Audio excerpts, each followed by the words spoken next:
सारे जय मसीह। प्रभु का अनुग्रह करने के लिए प्रभु का धन्यवाद करना। आज एक बार और प्रभु आपके सम्मुख लेकर आया इस फास्टिंग प्रेयर में।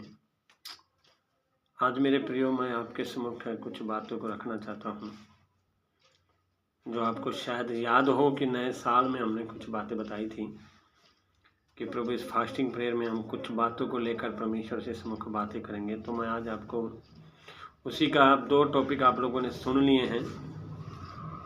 बाइबल को पढ़ना क्यों ज़रूरी है और प्रार्थना करना क्यों ज़रूरी है। अगर आप लोगों ने वो मैसेज सुने हैं तो प्रभु आपको बहुत ब्लेस करें। अगर नहीं सुने तो ज़रूर सुनना कि प्रभु आपसे बात करेंगे। और आज मैं एक बार और आपसे कहना चाहता हूँ, आज तीसरा टॉपिक है, हम परमेश्वर की आवाज़ को सुनना क्यों ज़रूरी है। आज उन बातों को मैं आपके सम्मुख रखना चाहता हूँ कि आज आप अगर उसकी आवाज़ को सुनेंगे तो परमेश्वर आपको और भी अनुग्रह करेगा। हालेलुया।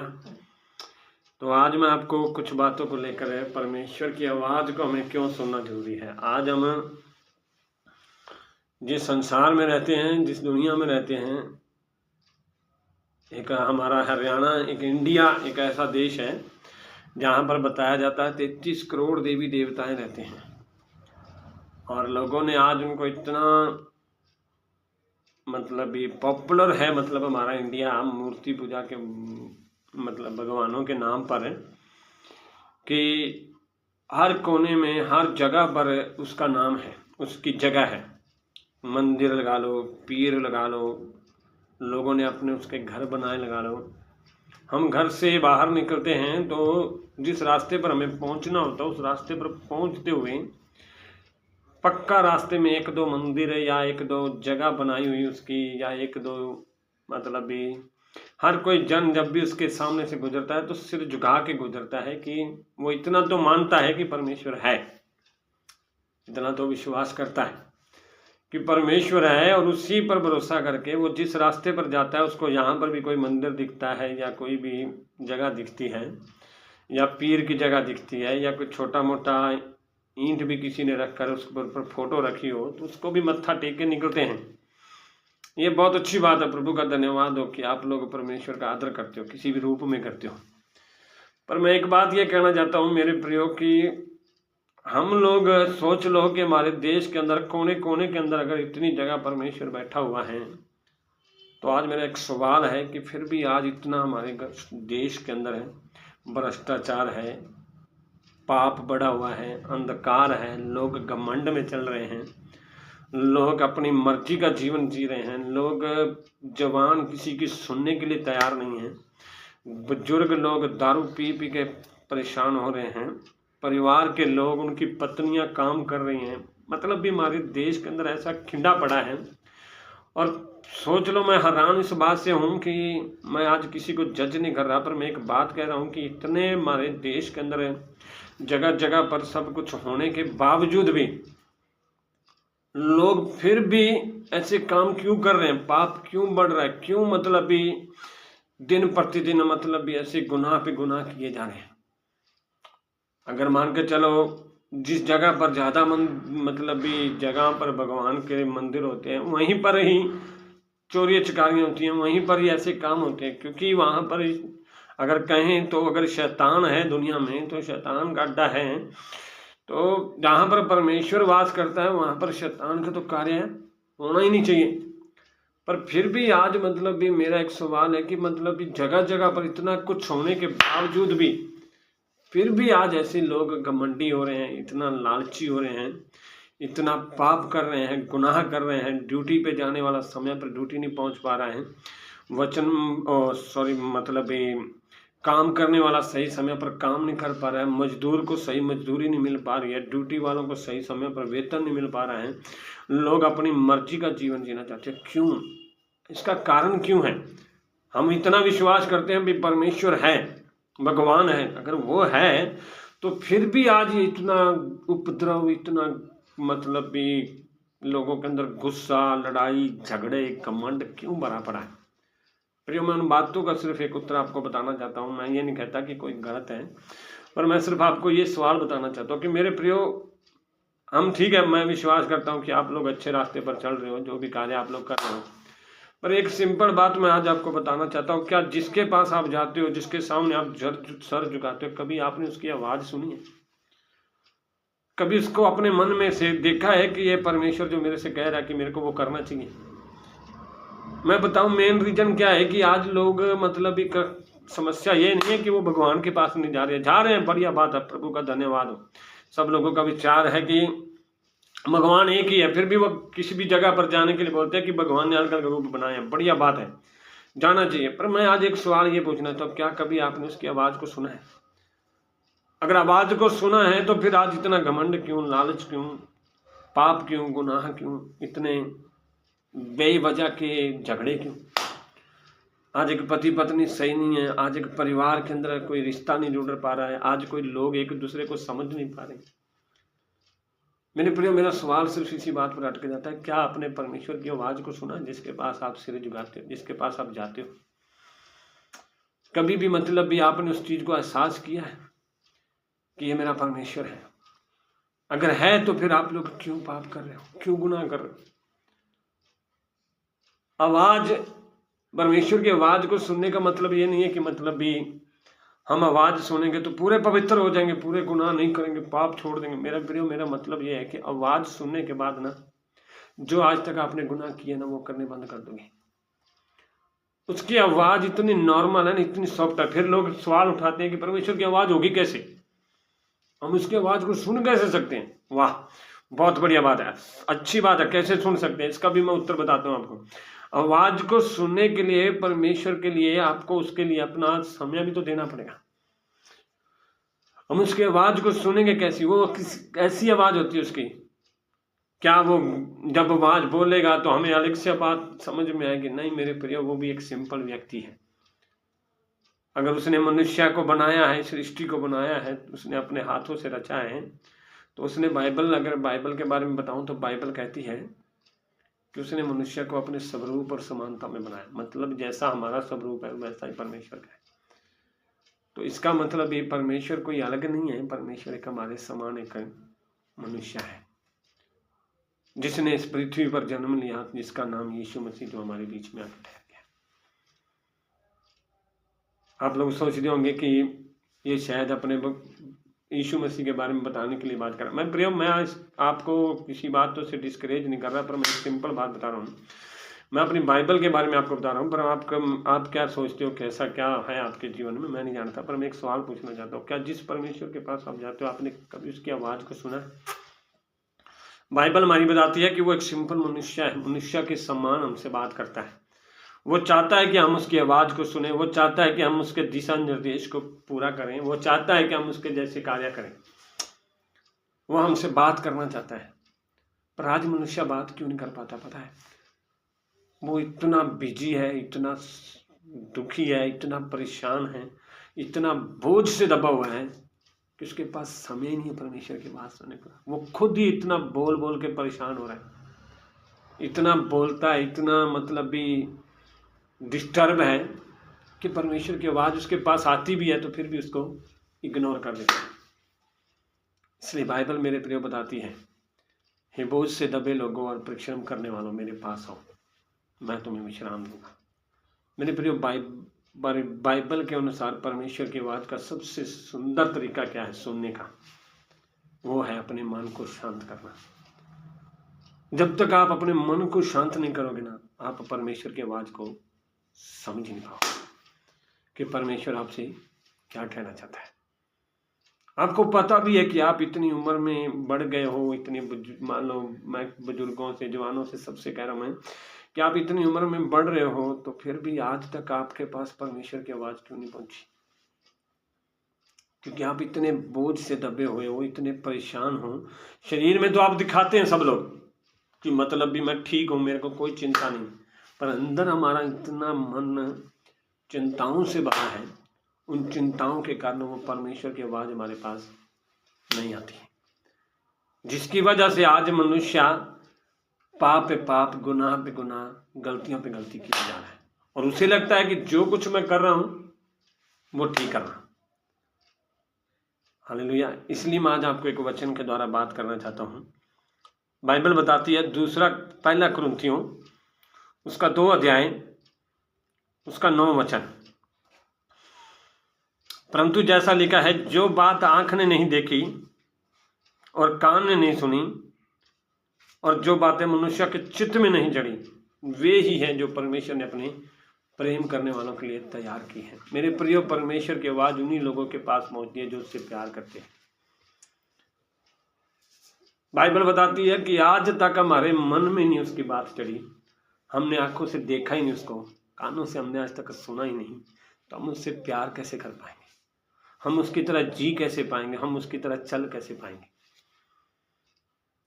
आज सबसे बड़ा हमारे देश के अंदर है, हमारे हरियाणा के अंदर रोड़ा पड़ रहा है कि मैं आपको क्लियर बताऊं तो कहते हैं कि लोग, मसीह लोग हैं ना, जो वो क्या करते हैं, लोगों को माइंड वॉश करते हैं, जिसकी वजह से लोग पता नहीं क्या करते हैं ये लोग उनको, कि लोग मसीह के पीछे, चर्च के पीछे भागे आते हैं। मैं बताऊं आज आपको सबसे बड़ा रीजन क्या है चर्च में आने का?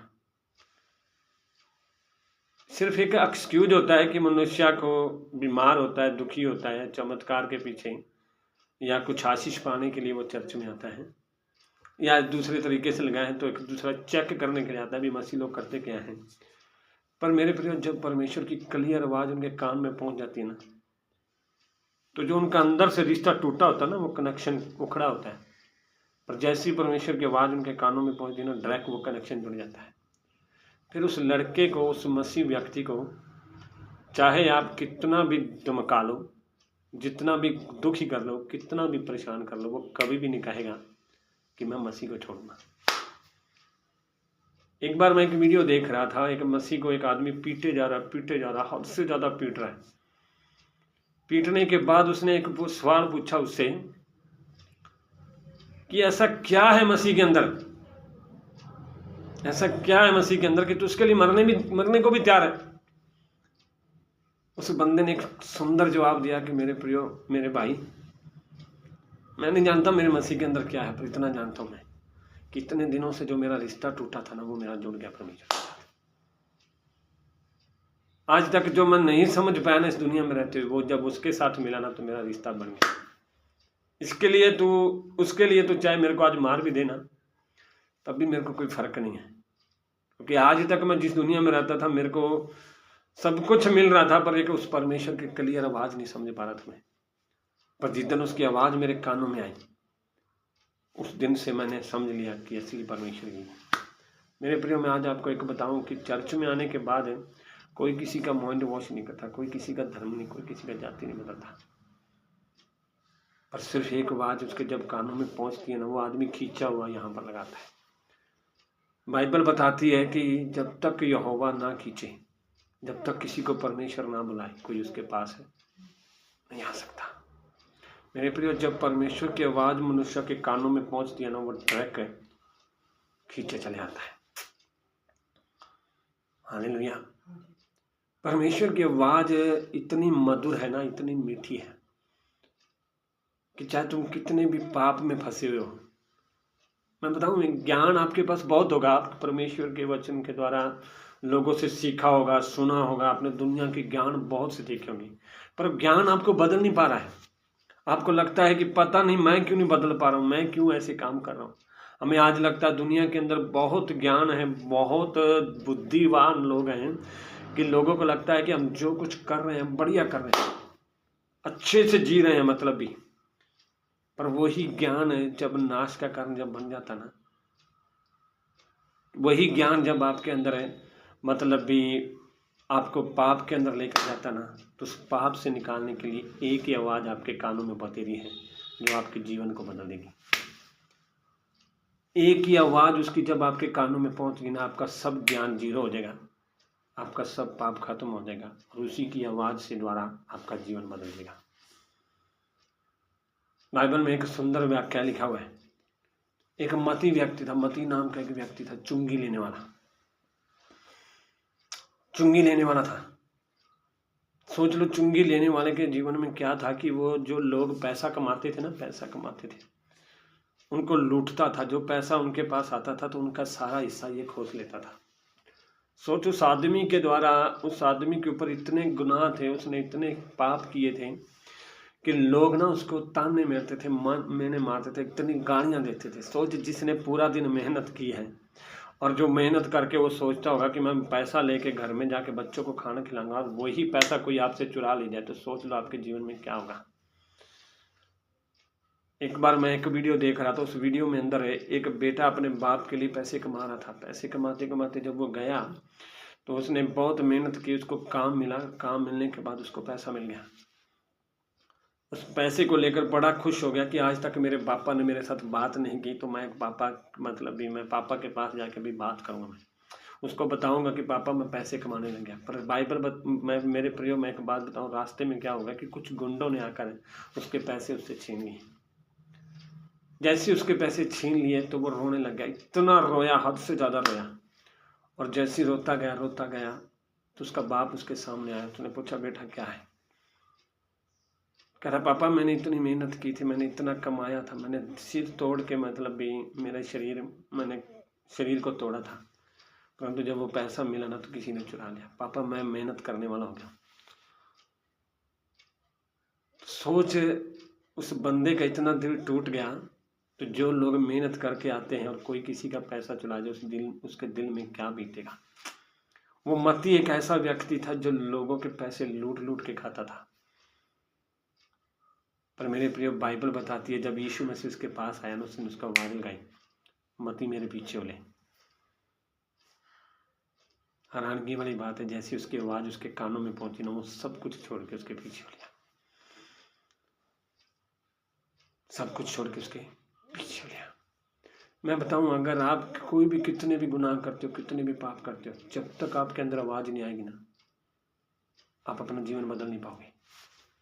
आपको लगता है ना कि मैं मतलब भी इतनी बाइबल पढ़ता हूँ, मैं इतनी प्रार्थना करता हूँ, मैं ये करता हूँ, मैं वो करता हूँ। बहुत बढ़िया करते होगे, ये इसलिए करते हो क्योंकि आप सीखे हुए हो। आप तब तक लोगों को सिखाते रहोगे जब तक ये आप उसकी आवाज़ को क्लियरली से सुन नहीं पाओगे। जिस दिन उसकी आवाज़ आ गई ना, उस दिन लोगों को नहीं बदलोगे, खुद को बदलना शुरू करोगे। क्योंकि उसकी आवाज़ जब कानों में आती है ना, मेरे प्रियो, वो लोगों को नहीं बदलती, वो खुद को बदलती है। एक और सिंपल उदाहरण बताऊं मैं। बाइबल बताती है कि जक्कई नाम का व्यक्ति था। जक्कई भी ऐसा व्यक्ति था जो हर दिन, बाइबल बताती है कि वो लोगों का पैसे लूटता था। वो भी चुंगी लेने वाला था। उसने यीशु मसीह के बारे में सुना, कई लोगों से उसके बारे में सुना कि यीशु मसीह ऐसा है, यीशु मसीह वो करता है, यीशु मसीह वो करता है। तो उसके मन में लालसा आई कि मैं भी यीशु मसीह को क्या करना चाहता हूँ, देखना चाहता हूँ। जैसे ही उसने देखने की बात मन में ठानी, तो बाइबल बताती है कि वो मत छोटा था, कद का छोटा था। तो उसके मन में आया कि मैं यीशु को देखूंगा चाहे कुछ भी करना पड़े। वो चढ़ गया एक पेड़ के ऊपर। उसके मन में विचार नहीं था कि यीशु मेरे को बुलाएगा। उसका मन का विचार था कि मैं सिर्फ देखूंगा ऊपर से, वो नीचे से चला जाएगा। पर मेरे प्रिय, बाइबल बताती है कि जैसे यीशु जा रहा था तो उसकी सीधी नज़र उसके पास गई। जैसे उसके पास गई तो यीशु ने कहा जक्कई नीचे आ जा। मेरे प्रिय, मैं बताऊं आपको आवाज़ कब सुनेगी? जब आप उसकी सुनने के लिए तैयार हो जाओगे। जक्कई ने बोला कि मैं उसको देखना चाहता हूँ। उसके मन में यह लालसा आई कि मैं प्रभु की आवाज़ को सुनना चाहता हूँ। जैसे उसके कानों में आवाज़ आई, वो नीचे आ गया। उसने सिर्फ देखने की आशा की थी। तो प्रभु ने कहा आज तेरे घर में जाऊंगा, मैं तेरे घर में आज मेरे को खाना खाना है। और प्रभु उसके जब घर में गया तो ना तो उसको वचन सुनाया, ना उसके सामने कुछ प्रचार किया, सिर्फ उसकी आवाज़ उसके कानों में। कई बाइबल बताती है कि उसने बोला आज तक मैंने जितना लोगों का लूटा है, मैं उसका 4 गुना वापस देता हूँ। ये है उसकी आवाज़ का जादू। जब उसकी आवाज़ कान में आती ना, चाहे आप कितने भी, बाइबल मैं बताऊं तो कितने भी घमंडी हो, कितने भी पापी हो, परमेश्वर आपको बदल देगा।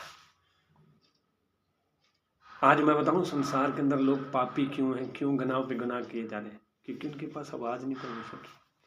वो अपने घमंड में जी रहे, उन्हें लगता है कि जो कुछ हम कर रहे हैं वो सही कर रहे हैं। पर मेरे प्रियो, जब आवाज़ आपके पास पहुंच गई ना, आपका घमंड चूर चूर हो जाएगा, आपका घमंड टूट जाएगा, आपका घमंड वहीं पर ब्रेक मार देगा। उस टाइम आप उस दुनिया में शरीर के अनुसार खत्म हो जाएंगे। उस टाइम आपका जीवन परमेश्वर के लिए तैयार हो जाएगा, परमेश्वर के लिए तैयार हो जाएगा। इसलिए मैं कहता हूं उसकी आवाज को सुनो। जहां पर भी हो, जिस जगह पर भी हो, सोचो क्या आप उसकी आवाज सुन पा रहे हो? आवाज सुनने के फायदे क्या हैं? जब हम उसकी आवाज को सुनते हैं तो हमारे जीवन में क्या प्रभाव होता है? बाइबल की आवाज, बाइबल के अंदर हम आवाज परमेश्वर की कैसे सुन सकते हैं? उसके कई कारण मेरे प्रियो, उसके बाइबल के अनुसार 4-5 तरीके हैं। जब हम बाइबल की आवाज़ सुननी है, तो परमेश्वर की आवाज़ सुननी है बाइबल के अनुसार, तो पहले हमें बाइबल के वचन को पढ़ना पड़ेगा। क्योंकि बाइबल बताती है आदि में वचन था, वचन परमेश्वर था, और आदि में वचन था और वचन परमेश्वर के साथ था, और वचन ही परमेश्वर था। इसलिए जब आप बाइबल के अनुसार वचन को पढ़ते हो तो आप परमेश्वर से आपसे बात करता है, आपको अपने दिशा निर्देश सिखाता है कि आपको क्या करना है। नंबर 2, प्रार्थना। जब आप बाइबल पढ़ते हो तो परमेश्वर आपसे बात करता है। जब आप प्रार्थना करते हो तो तब आप उससे बात करते हो। और प्रार्थना करते करते सिर्फ आपको बोलना ही नहीं है, उसकी आवाज को भी सुनना है कि वो आपसे क्या कहना चाहता है। नंबर 3, जब आप अपने आप को पूरे शांत मन के साथ उसके सामने प्रकट करोगे। मेरे प्रियो, आप ये मत सोचना कि मैं अपने माइंड को चलाता रहूँगा, अपने दिमाग में बैठा रहूँगा तो प्रभु मुझसे बात कर लेगा। वो हमारा आपका मन कहता है, इसलिए तो आज तक आप लोगों ने लोगों को बदला है, लोगों को सिखाया है, खुद सीखना नहीं चाहते। तो सबसे पहले तीसरी बात यह है कि आपको अपना मन को शांत करना पड़ेगा। जब शांत मन होगा तो आपके उसकी आवाज को क्लियरिटी से सुन पाओगे। तो चौथी बात, परमेश्वर कैसे बात करता है? हमारी परिस्थितियों से। सोच लो आप हारे हुए हो, थके हुए हो, और आपको लगता है कि अब मेरी जीवन खत्म है, तभी आपको एक आवाज आती है, चिंता मत कर, मैं तेरे साथ हूं, छोड़ दे हालातों को, मैं तेरे साथ खड़ा हूं। परमेश्वर की आवाज आपको परिस्थितियों को भी बदलने की ताकत रखती है। ये 4 चीजें हैं बाइबल के अनुसार। और भी बताऊं तो मैं, स्वप्न के द्वारा भी परमेश्वर आपसे बात करता है। जब आप स्वप्न देखते हैं, आपको होने वाली घटनाओं के बारे में बताता है। वो आपसे बात करके बताना चाहता है कि इन चीज़ों से बचना है। फिर एक और बात है, परमेश्वर कैसे बात करता है? अपने प्रभु के दासों के द्वारा भी हमसे बात करता है। बस हमारे सुनने के लिए कान होने चाहिए। बाइबल बताती है जिसके सुनने के कान हो वो सुन ले। एक जगह बाइबल में लिखा है, धन्य है वे जो परमेश्वर का वचन सुनते और मानते हैं। जब आप परमेश्वर के वचन को प्रभु के दासों के द्वारा सुनते हो तो परमेश्वर आपसे बात करता है। परमेश्वर आपसे बात करता है। पर आज मैं बताऊं, कई मसीह लोग हैं ना, मसीह लोग ना तो स्वप्नों पर भरोसा रखते हैं, ना पास्टरों पर भरोसा रखते हैं, बाइबल पढ़ना नहीं चाहते, प्रार्थना करना नहीं चाहते, शांत मन है नहीं, तो पर उनका जीवन बदलेगा कैसे? जब तक आपके पास डायरेक्ट आवाज नहीं आएगी उसकी, आप अपने जीवन को परमेश्वर के साथ चला ही नहीं सकते। हालेलुया। इस करके मैं आज आपको कहना चाहता हूँ कि परमेश्वर की आवाज को सुनना आपके लिए बहुत महत्वपूर्ण है। एक जगह बाइबल बताती है कि पुराने नियम के अंदर बाइबल बताती है कि शमूएल नबी था, एक शमूएल नबी, वो अपने पास्टर के साथ रहता था जिसका नाम एली था, और एली की वो आज्ञाओं का पालन करता था, हर दिन उनकी बातों को मानता था, वो परमेश्वर के भवन में रहता था। तो बाइबल बताती है कि वचन दुर्लभ था, लोगों को दर्शन कम मिलता था। मैं बताऊं, पुराने नियम के समय में पूरा अंधकार होने के कारण, इतना पाप होने के कारण भी, फिर भी परमेश्वर की आवाज डायरेक्ट शमूएल के पास पहुंची। उसने सीधा उसको नाम लेके पुकारा, शमूएल शमूएल। वो उठता गया और अपने पास्टर के साथ जाके बोला कि क्या आपने मुझे आवाज़ लगाई? वो कहता मैंने नहीं आवाज़ लगाई, क्योंकि वो शमूएल एक बच्चा था, वो कंफ्यूज था कि मैं कैसे, मेरे से कौन बात कर रहा है ऐसे। दूसरी बार बोला, तीसरी बार, जब तीसरी बार गया तो उसके पास्टर ने उसको एक बात बताई, अब जब आवाज़ आए ना आपके पास तो आप ये कहना तेरा दास सुन रहा है। एक बात बताऊं, परमेश्वर की आवाज़ आपके पास आएगी, दोबारा दोबारा आवाज़ आएगी, पर वो आपके पास क्लियर तब होगी जब आप उसकी सुनने के लिए तैयार हो। बाइबल बताती है शमूएल को परमेश्वर आवाज़ लगाया जा रहा, सिर्फ नाम लिया जा रहा है, आगे कुछ नहीं बात कर रहा है। पर जब आगे उसने बात तब करी जब शमूएल उसको बोला, हाँ प्रभु बोल, मैं तेरी सुन रहा हूँ। मेरे प्रियो, प्रभु आपसे बात डेली करता है, पर वो क्लियर आपको तब होगा जब आप उसके लिए तैयार हो जाओगे। आपको डेली बात करता है, परमेश्वर कहता है ये मत कर, गलत काम मत कर, पाप मत कर, पर आप उसकी सुनते नहीं हो, इसलिए आपको क्लियरिटी नहीं होती।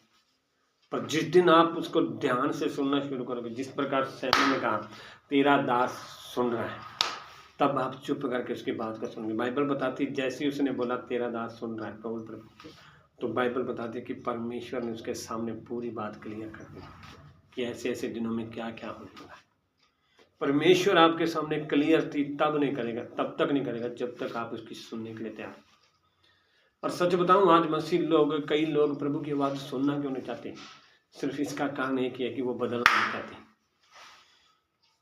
अगर आप बदलने के लिए तैयार हो तो परमेश्वर आपके सीधा बात करने के लिए तैयार है, बदलने के लिए तैयार है। इसलिए मैं आपको आज ये कहना चाहता हूँ कि उसकी प्रभु की आवाज़ को बड़े ध्यान से सुनो, अपने मन को शांत रखें। दास बोला तेरा दास सुन रहा है। वो अंधकार का समय था, दर्शन कम मिलता था, वचन दुर्लभ था, बहुत कम मिलता था वचन लोगों को। उससे हालात में भी शमूएल ने आवाज़ को सुना। पर आज बताऊं, हम मसीह, एक बात बताऊं मैं, आज प्रभु यीशु मसीह ने हमारे लिए पापों के लिए बलिदान देकर अपना लहू क्रूस पर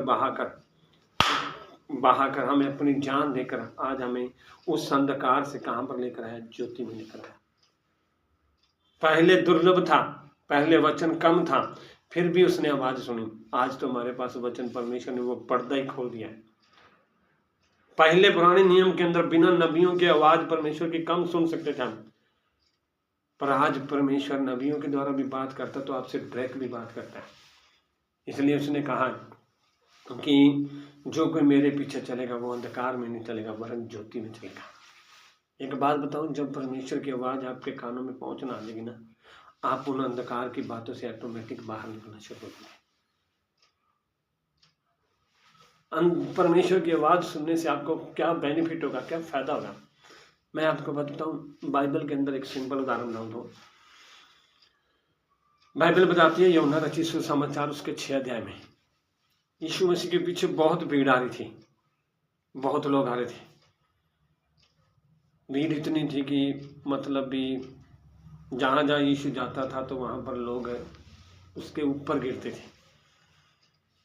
तो एक बार क्या हुआ कि यीशु मसीह ने भीड़ को खाना खिलाया, और खाना खिलाने के बाद जैसे ही खाना उन्होंने खाया, दोबारा फिर उसके पास यीशु मसीह के पास आए। यीशु मसीह ने इस बार उनको डायरेक्ट बोल दिया, क्या पता है कि तुम मेरे पीछे इसलिए नहीं आए कि तुम लोगों को रोटियां मिली, सॉरी, इसलिए नहीं आए कि तुम्हें चमत्कार मिले, तुम इसलिए आए कि तुम्हें रोटियां खाने को मिली। ये बात सुनी जब उन्होंने, वो सहम गए। और मैं बताऊं, बाइबल में लिखा है कि उसके चेलों को भी यीशु मसीह ने ना 2-2 करके भेजा था। जब 72 चेले थे, तो वो भी जब प्रभु यीशु मसीह ने उनको भेजा कि ये काम करके आओ, तो वो चले गए। जाने के बाद क्या हुआ कि उन्होंने अद्भुत चमत्कार किए। चमत्कार करने के बाद वो भी वापस आके प्रभु यीशु को कह रहे हैं कि हमने तेरे नाम से दुष्ट आत्माओं को निकाला, सब कुछ किया, बहुत भावुक हो रहे हैं। वही चेले उस वक्त भी खड़े थे जब यीशु मसीह उस भीड़ से बात कर रहा था। जब बात कर रहा था ना मेरे प्रिय, तो बाइबल बताती है कि यीशु मसीह ने उनसे बात करना शुरू किया, तो उनको बताना शुरू कर दिया कि जिन चमत्कारों के पीछे भाग रहे हैं उनको छोड़ के मेरी आवाज़ को सुनने के लिए तैयार हो। तो बाइबल क्या बताती है पता है? ये बात कठोर है, इसे कोई सुन नहीं सकता। कठोर क्यों है पता है? क्योंकि कोई बदलना ही नहीं चाहता। यीशु ने उनको कहा चमत्कारों के पीछे ना मत भागो, मेरे पीछे भागना है तो मेरे जैसा जीवन जियो। तो जब ऐसी बात कही तो बाइबल बताती जो 72 तेले चमत्कार करने वाले थे ना वो भी पीछे भाग गए। जब भागे वो तो 12 चेले रह गए जिसको यीशु मसीह ने अलग रखा था। यीशु मसीह ने उनके तरले नहीं किए कि हाँ भाइयों तुम मत जाना, नहीं तो मैं परमेश्वर नहीं बनूंगा, वो नहीं होगा, ये होगा। पर उनको बोला क्या तुम भी जाना चाहते हो तो जाओ। पर मेरे प्रिय बाइबल उसमें क्या बताती है कि एक चेले ने बोला हम किसके पास जाएं, अनंत जीवन की बातें तो तेरे पास है। एक बात बताओ, जब आप उसकी आवाज को सुनोगे ना, अनंत जीवन की बातें तभी समझ में आएंगी। जब तक आवाज नहीं आपके कानों में आती है, लोग कितना मर्जी आपको सिखा लें, आपके पल्ले कुछ नहीं पड़ने वाला, आपके पल्ले कुछ नहीं पड़ने वाला। आपको लगेगा कि मैं परमेश्वर की आवाज, मतलब भी मैं चर्च में जा रहा हूँ, मैं प्रार्थना कर रहा हूँ, मेरे को सब कुछ है, तैयार ही होना है। आज पता सबसे बड़ी गड़बड़ क्यों है? मसीह लोग टिक नहीं पाते, जल्दी मतलब भी भाग जाते हैं, या मतलब भी जल्दी क्या नाम लेते हैं, विरोध में मन छोड़ जाते हैं। या कई लोग सेवकाई करने के लिए भी मतलब भी जल्दी डिसीजन तो ले लेते हैं पर उसमें पूरा नहीं हो पाते। मैं बताऊँ सबसे बड़ी कमजोरी उनकी क्या है, क्योंकि वो परमेश्वर की आवाज को नहीं सुन पाते, आवाज को नहीं सुन पाते। उसकी आवाज इतनी मीठी है मेरे प्रियो। मैं बताऊं, जब भी आपके पास विरोध आएगा ना, आप एक ही बात कहोगे कि मेरे प्रियो जितना मर्जी जोर लगा ले, जो मेरा यीशु है ना उसके जैसा कोई है नहीं। इसलिए पौलुस कहता है मेरे लिए जीवित रहना मसीह और मर जाना लाभ है। उस दौड़ को पूरी करने के लिए पौलुस ने ना क्लियरिटी यीशु मसीह की आवाज को सुना था। इसलिए वो क्लियर से कलीसिया के लोगों को क्या कहता है, जैसी मैं चाल चलता हूँ मसीह में, वैसे ही तुम मेरे जैसी चाल चलो। पहले उनको सिखाता है कि मसीह की जैसी चाल चलो, फिर कहता है जैसे मैं मसीह की चाल चलता हूँ वैसे तुम भी मेरी जैसी चाल चलो। आज कोई मसीह ये नहीं कह सकता कि मेरे जैसी चाल चलो, बल्कि वो उनको उनको पता है कि हम लोग जो चाल चल रहे हैं किसी की सिखाई हुई चल रहे हैं। पर जिस दिन मसीह क्लियर से बात करेगा ना, उस दिन मैं कहता हूँ आपके लाइफ के अंदर ना मसीह के सिवा कुछ दिखेगा ही नहीं। इसलिए यहाँ पर पौलुस कहता है कि जो बातें आज तक तूने आंखों से देखी नहीं ना, कानों से सुनी नहीं, और तुम्हारे मन में आज तक जो चढ़ी नहीं ना, जिस दिन परमेश्वर की बात तुम्हारे कान में आ गई ना, उस दिन तुम समझ जाओगे कि मेरा परमेश्वर मेरे से क्या चाहता है। आज तक तुम्हें लगता है कि हम जो कुछ कर रहे हैं परमेश्वर के कार्य कर रहे हैं, पर जिस दिन आपके पास क्लियर आवाज आ गई ना, उस दिन आपको पता चलेगा कि मैं कौन सा कार्य कर रहा हूँ, कौन सा नहीं कर पा रहा हूँ। हालेलुया। इसलिए मेरे प्रियो बाइबल बताती है कि धन्य है वे जो उसकी आवाज को सुनते और पहचानते हैं। एक लास्ट वचन पढ़ के मैं समाप्त करूंगा। यूहन्ना रचित सुसमाचार में बहुत क्लियर से प्रभु यीशु मसीह ने खुद कहा है, 10 अध्याय का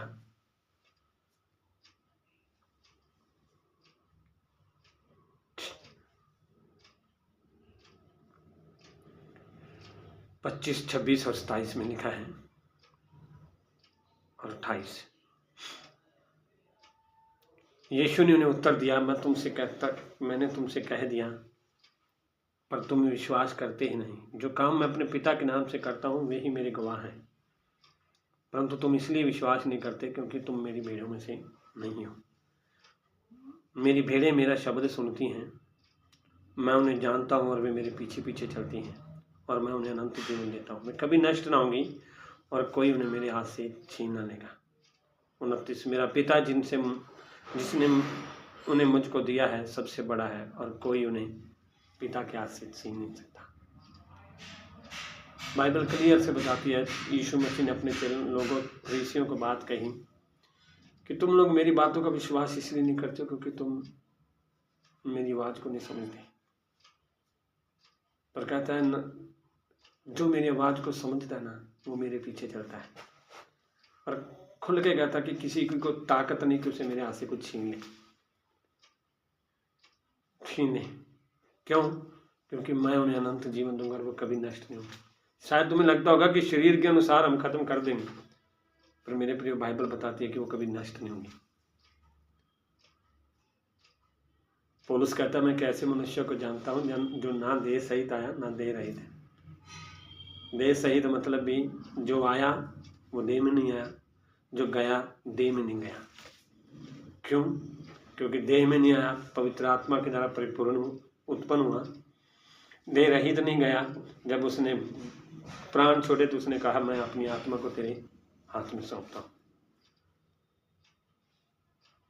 अगर आप उस मनुष्य को जानते हो ना जो देह सहित आया और देह रहित गया, मैं कहता हूँ मेरे प्रिय उसके पीछे से कभी आप हट नहीं सकते। उसकी आवाज़ जब आपके अंदर आ जाएगी ना, उसकी आवाज़ जब आपके हृदय में बस देगी, आप हर परिस्थिति में प्रभु की महिमा करोगे। आज मसीह लोग छोटी छोटी बातों में घबरा जाते हैं। मसीह लोगों को लगता है कि पता नहीं मेरे अंदर दुख क्यों लिखे हुए हैं। उसकी आवाज़ इतनी मधुर है ना, इतनी कोमल है। जब उसकी आवाज़ आती है ना, मैं कहता हूँ कि आप ना चाह कर भी उससे पीछे नहीं हट सकते, उससे पीछे नहीं हट सकते। इसलिए आज मैं आपको बताना चाहता हूँ, इस दुनिया की भीड़ में आप जहाँ पर भी हो, मैं आज आपको सिर्फ एक क्लियर से यह कहना चाहता हूँ, उसकी आवाज़ को सुनो। उसकी आवाज़ जब तक नहीं सुनोगे आप यही सोच लेना कि आप दुनिया की कहीं भीड़ में खोए पड़े हो। पर जिस दिन उसकी आवाज़ आपके पास आ गई, उस दिन आपको पता लग जाएगा कि असली परमेश्वर क्या है। हम दुनिया के अंदर रह कर ढोंग तो कर सकते हैं, दुनिया को दिखा सकते हैं कि मैं ये कर रहा हूँ, मैं अच्छे काम कर रहा हूँ, वो कर रहा हूँ, पर जब तक उसकी आवाज़ नहीं आएगी ना, तब तक उसके जैसा जीवन जी नहीं पाओगे। इसलिए आज मैं आपको ये कहना चाहता हूँ, मेरे प्रिय उसकी आवाज़ को सुनो, उसकी आवाज़ को सुनो, उसकी आवाज़ को सुनो। अपने आप को मन शांत रखो, प्रभु में प्रार्थना में वचन में मजबूत करो, ताकि आपका मन शांत हो और उसकी आवाज़ आपके जीवन में क्लियर दिखा। हालेलुया। परमेश्वर आपको इस वचन के द्वारा आशीष करे। सबको जय मसीह की।